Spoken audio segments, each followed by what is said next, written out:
our first fretted chord, the D7. So the D7 requires only 2 fingers, and for this I'd recommend use your middle and your index finger. What we're going to do, we're going to plant our first finger, our index finger, on the first string at the 2nd fret, as you can see there. Now the best way to get the cleanest sound is by putting your finger just before the fret wire and push the string down. You don't have to embed your string into the fretboard, you have to really force it down, but just enough so that you change the sound of that string. So first string, first finger, first fret, start again. First finger, 2nd string, 1st fret, okay? Then our middle finger is going to go middle string, so the 3rd string at the 2nd fret. So it's going to look something like that. Now you can see how my fingers are attacking the strings from top down. And to do that, if you fret the strings straight away, you're more than likely going to be something like this. You see how my fingers are going at that kind of angle? And by doing that, the pads of my fingers are going to start muting strings. Or if I've got the opposite problem and my fingers are more crunched in like that, the fingernails are going to start catching other strings. And when they do that, you get that tinny kind of ringing sound, which you don't want.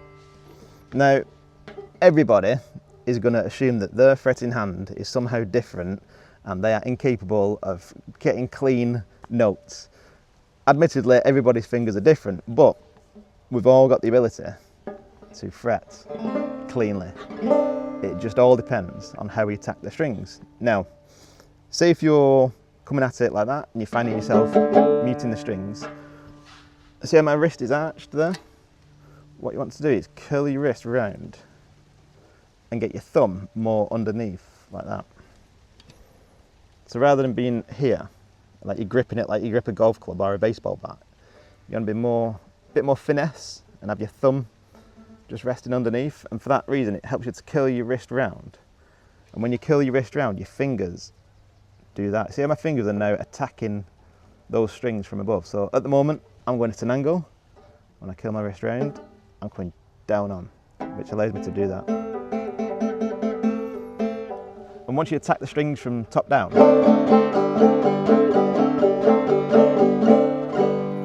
it's quite difficult to catch the other strings because there is plenty of room there for our fingers, and it's only the fingertips that really need to touch the strings.